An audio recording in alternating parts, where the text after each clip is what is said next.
Hello everyone. In this video, I will show you how can you download Adobe Photoshop on your computer. So for downloading that software, press on Window key and then search here Microsoft Store. So here you can see Microsoft Store is showing. Now press on it to open this software. So now here on the search bar, search here Adobe Photoshop. So let me search. So here you can see I have searched for the Adobe Photoshop. So here you can see Adobe Photoshop is showing. Now here in your case this will show as cat. So here you have to press on that. As I have already installed this, so this is showing as open. So now click on open to launch it.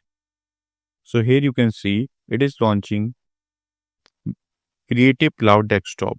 So in your case, this same screen will be shown, or maybe the login page will be shown.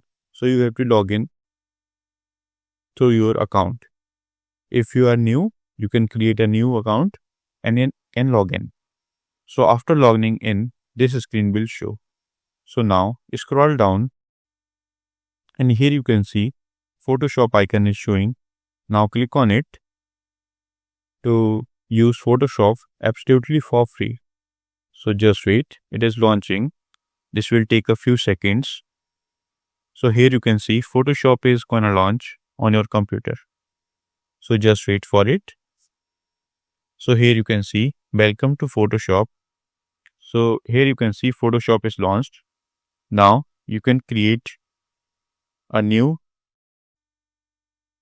file or you can also upload a new file. So this is absolutely for free. So here you can see I have worked on some files. Let me choose a one. So here you can see I am choosing one file and then I will show you the options which this is providing. So just wait. So this will work faster if you have good internet connection. So here you can see a file in the, or can say a photo in the Adobe Photoshop is opened. Now you can start working into the Adobe Photoshop absolutely for free. I hope this video is helpful for you. If you found this video helpful, please do like, share and subscribe, and thanks for watching.